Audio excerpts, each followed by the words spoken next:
Hello everyone, and welcome back to the channel. For anyone that does not know me, my name is Andy Dole, and I am a 6th-generation row crop farmer producing primarily corn and soybeans here in South Central Illinois.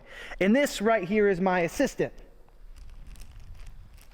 This right here is my assistant, and his name is... He must have not read the script. Excuse him, he's an amateur. Hey buddy, what's your name? Lenny. This is Lenny. He's my son. He will be a 7th-generation farmer here if he chooses to do so. You're funny.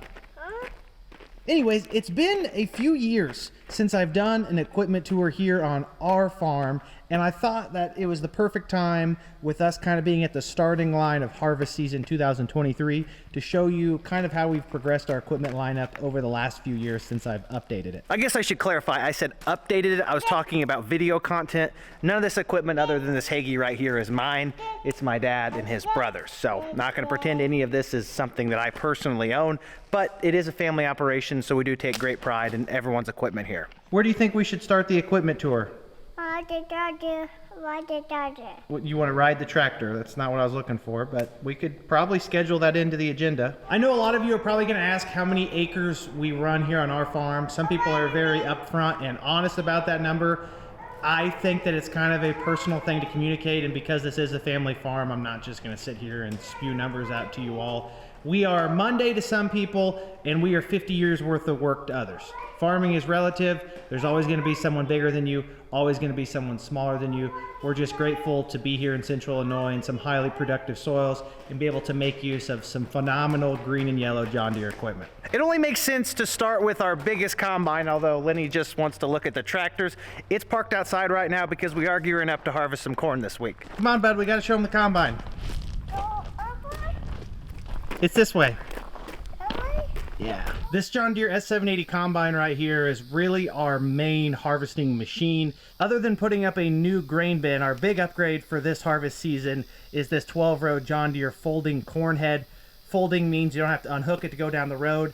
It's wider than the 8 rows we've ran historically, so hopefully we get a better average productivity throughout the field because we're spending more time picking corn, less time turning. In high-yielding dry corn, I guesstimate that this S780 combine right here can probably do 17 to 18 acres an hour. Not entirely sure on that number, so don't quote me. It's a lot of corn it's spitting out. I think anywhere from 4,000, maybe 4,500, even 5,000 if you're pushing it in dry corn. This combine can definitely bring in the bushels, but it's no X9. Lenny thought it'd be a good idea to show you guys inside of the combine. I'm not sure if he cares about the content or if he just wants to get inside it himself. Give the world what they want, buddy. Fire this thing up. Turn the key. Start it. This way. You wanna help me? Help me. Here, put your hand on it. I can't do it by myself.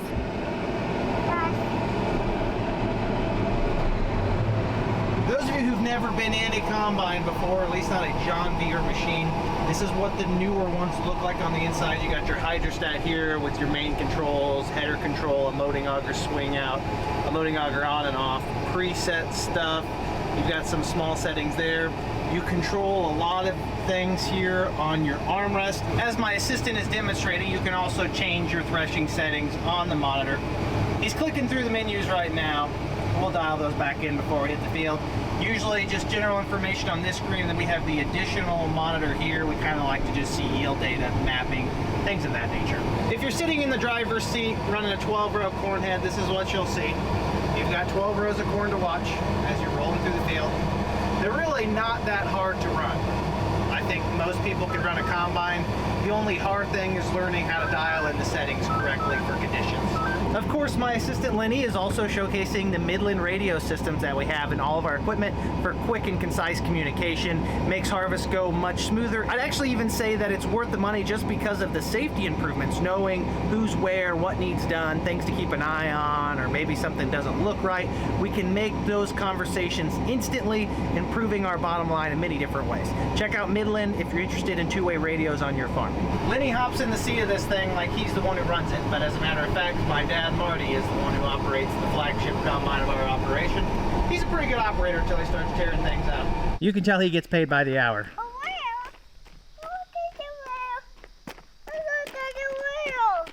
as the name implies, the corn heads are for picking corn. These right here are our drapers for harvesting small grains, specifically just soybeans on our farm. We have a 735 FD 35-foot flex draper that will run on the S780. And then for the other combine, we have a 630 FD, so a 30-foot flex draper. Drapers can be used to harvest a lot of different crops. Like I just mentioned, the only thing it's going to be cutting on our farm is soybeans. Very simple harvesting procedure. Cuts them off, reel kind of gathers everything in here to the draper belts. Draper belts both run to the center, so this one runs that way, that one comes this way, and then they get fed into the feeder house of the combine. Forget the X9 and the Kloss 8000 combines, ladies and gentlemen. The best upgrade you can make to your farm for harvesting is a draper head. If you're not running a Deere or a MacDon draper for cutting any kind of small grains, you're really killing the enjoyment of harvest. Obviously, the prices have gotten a little more egregious over the last few years, but 10 years ago when we decided that we wanted to go from the traditional auger heads to the drapers, I mean, it was a no-brainer.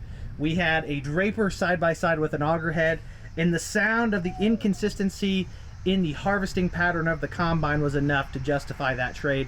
Drapers make harvesting great so long as you keep them in working order. This is the back side of the draper. This is where all of the crop material gets fed into the feeder house of the combine. Of course, you've got your hydraulic hookups here for powering this implement. They're pretty simple, but at the same time, they make harvesting a breeze.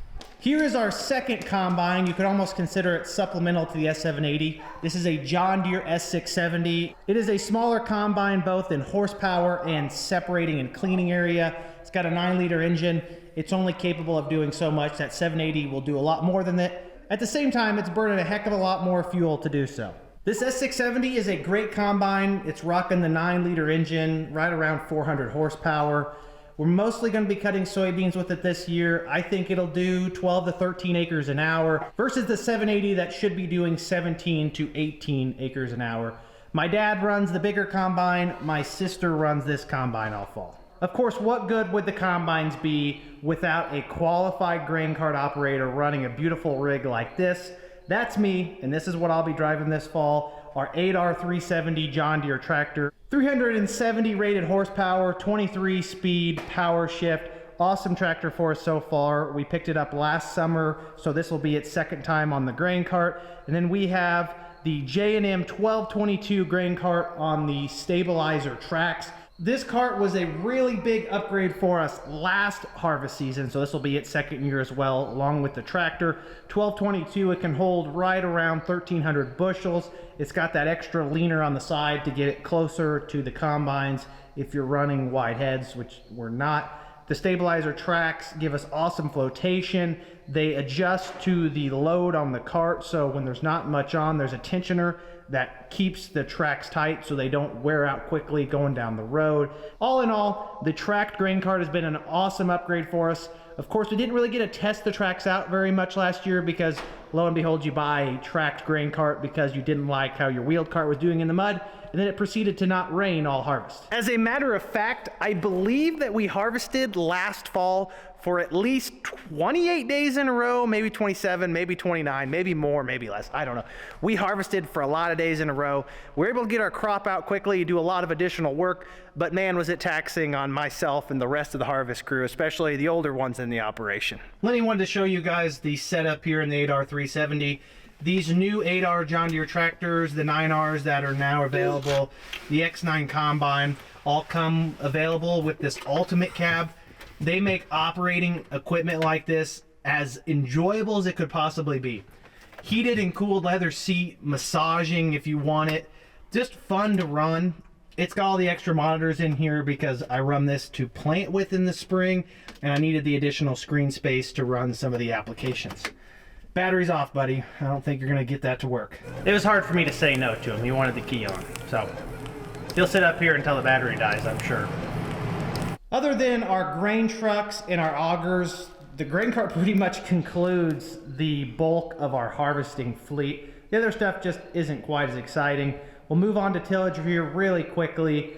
The biggest tractor we have right now is the John Deere 9620R, 620 rated horsepower, an absolute unit. That's a lot of horses, and it actually boosts up to, I think, almost 660, 670. So definitely a workhorse. Some of our tillage tools, you can't even hardly tell they're behind there because it's just putting so much power to the ground.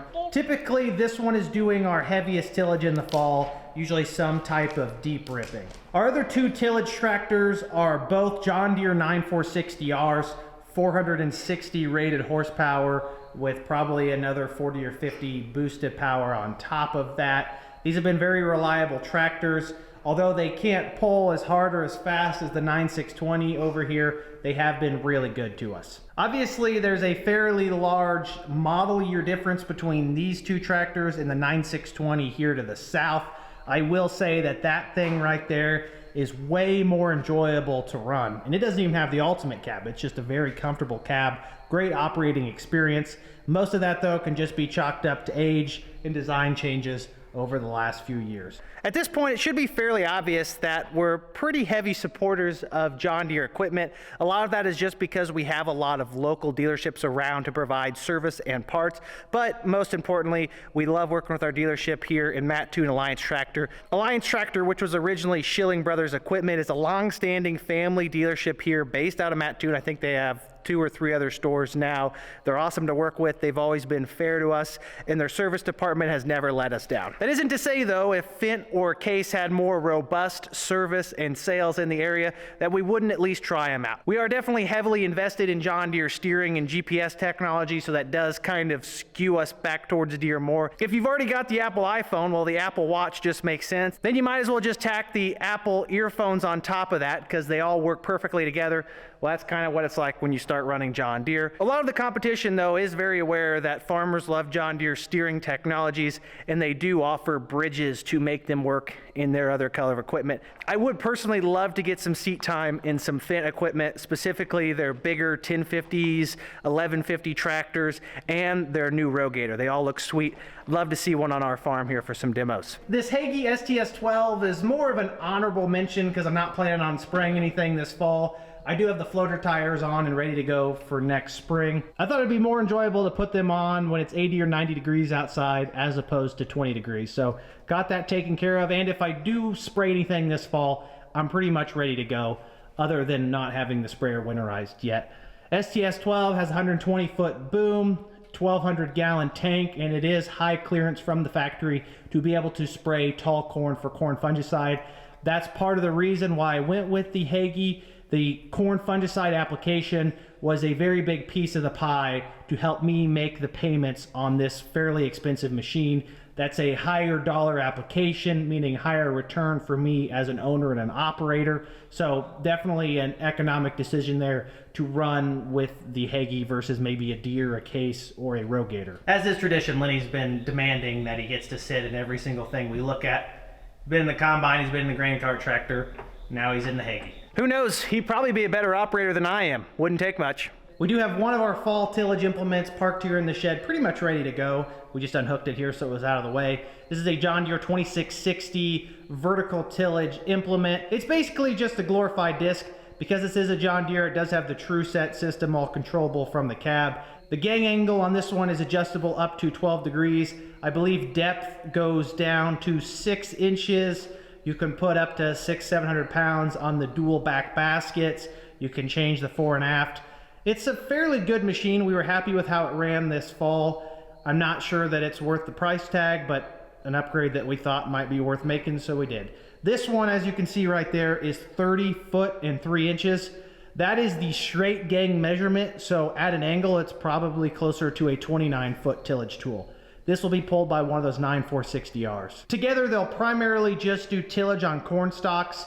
A lot of farmers in our area have moved to these because they've seen less of a return from heavy disc ripping type tillage. They just want to minimize the size of the corn stalk residue, get it incorporated slightly. That hopefully helps expedite drying into next season. And if everything works out right, you can technically do a stale seed bed and not even have to run a field cultivator again, depending on what you're aiming for and what your herbicide program is. This is not harvest equipment. I will go ahead and give it an honorable mention here. We have our DB60 that we just got this spring for planting soybeans. This is a 60-foot, 36 row, 20-inch spacing planter. It has max emerge row units. We didn't think the exact emerge was worth the extra 100 to 125 grand for planting soybeans. Kind of think they're a controlled spill anyways. It does have hydraulic downforce all across the planter, wing downforce, and the bigger tanks in the back that the newer model John Deere planters have. Other than a factory frame issue on the main axle underneath, it's been a phenomenal planter. I loved running it this spring on that 8R370. Right next to it, you have the corn planter, which is a 1775 NT 24 row 30-inch spacing 60-foot planter, exact emerge row units. Pretty much the works for this age of planter, other than maybe starter fertilizer that some of you are so in love with. Dad runs this to plant corn.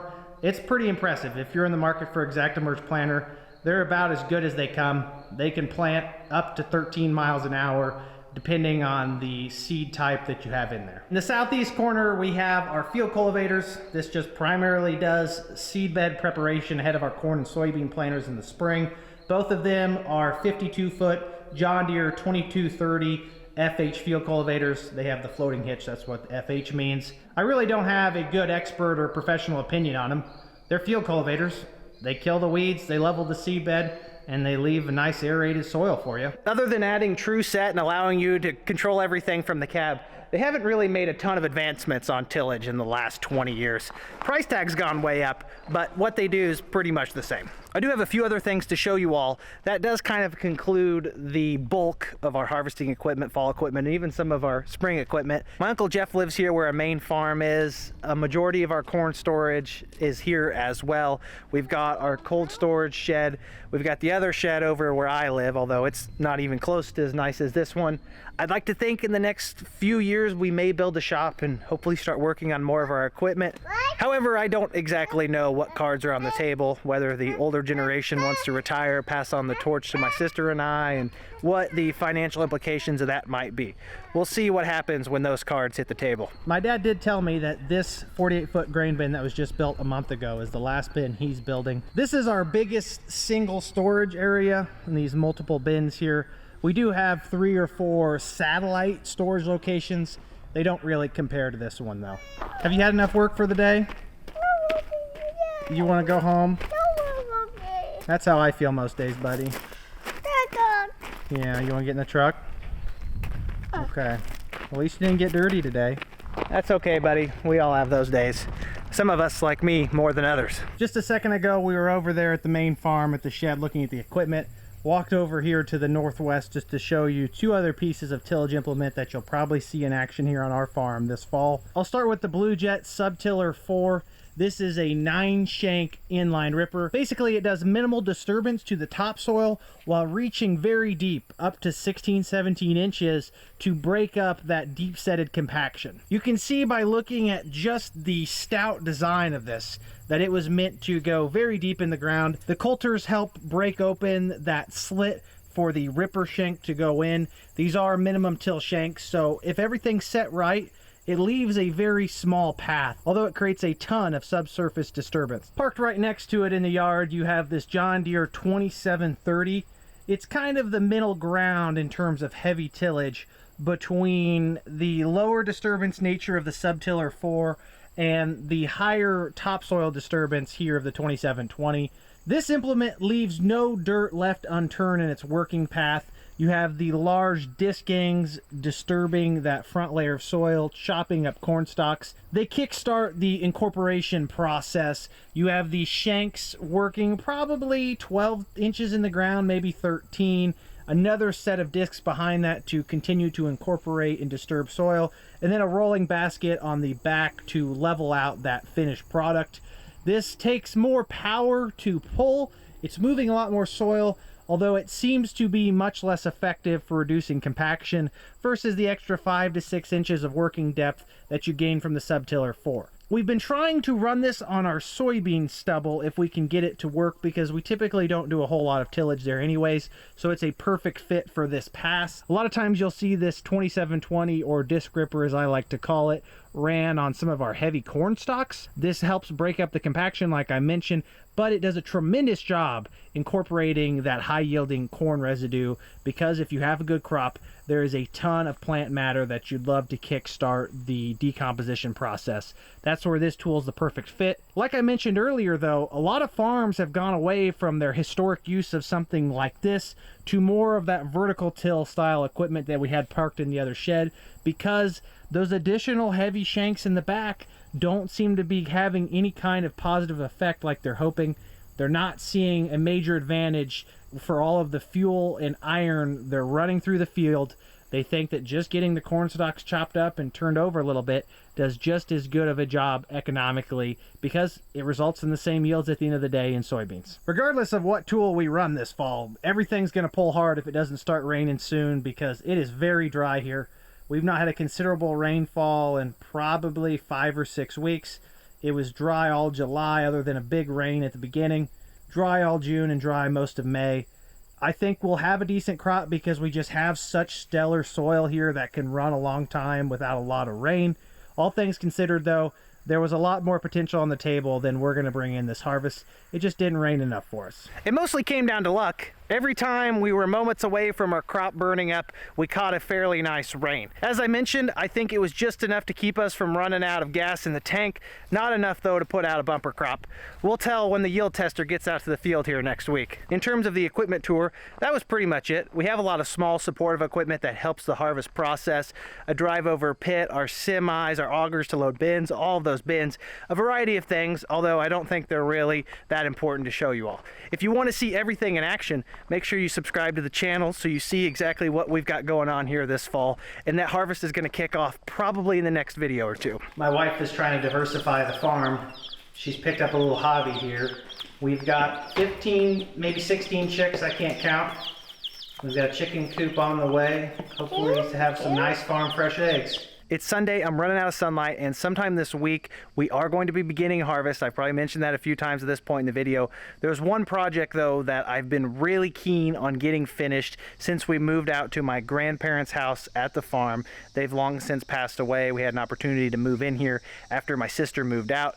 The reason I bring up that it was my grandparents' house is because I have very fond memories from when I was a child of being here during harvest, my dad, my grandpa, my uncles all being out in the fields. And one of the main memories I have is of the FM radio they kept in the kitchen so you could hear everyone communicating on the farm, the combines, the trucks, the tractors.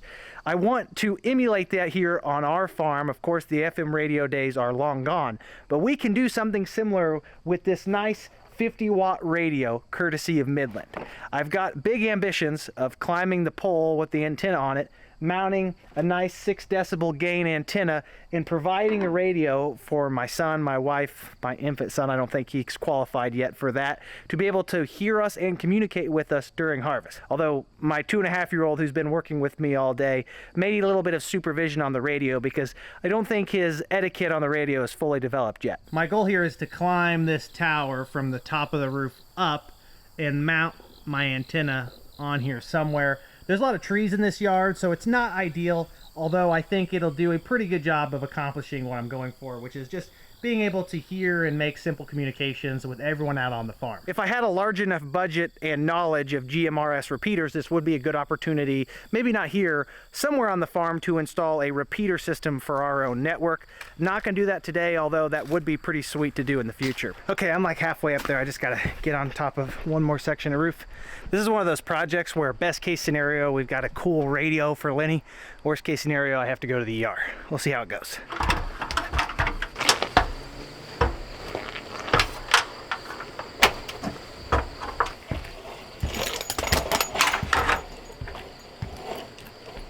Not necessarily a big fan of heights, so first thing I'm going to do is tighten my pants a little bit. Second thing I'm going to do is find my wrench. My dogs are running the yard right now trying to figure out what I'm doing. Great question.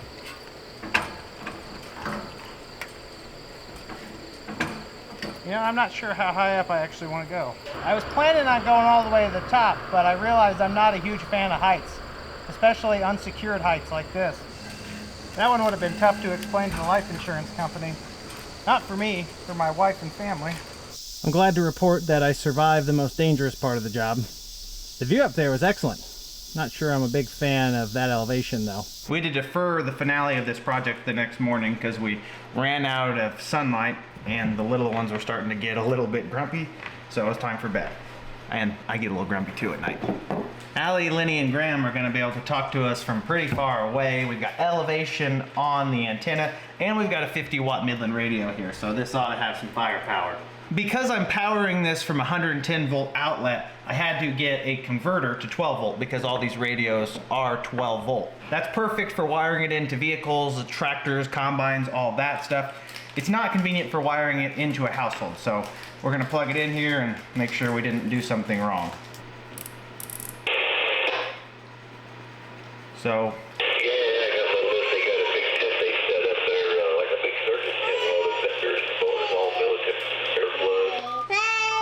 yeah, we don't know who that is, buddy. That's why we're using a privacy channel signal.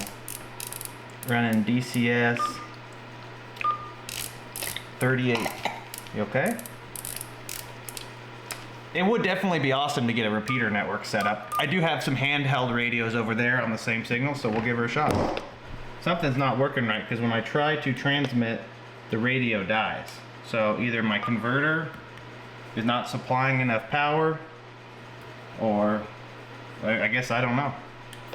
It's a 60-watt converter. Hello? Hello?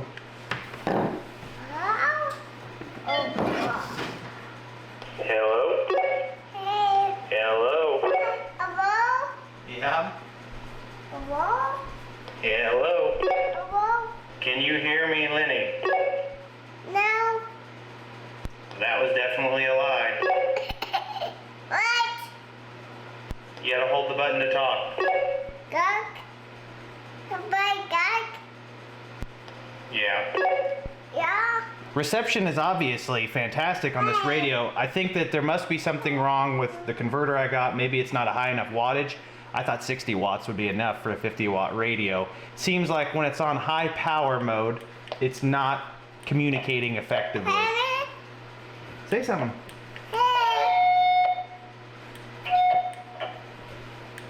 Hello? Hello? Hello? If I'm right next to it, it works great. Let's see if we go...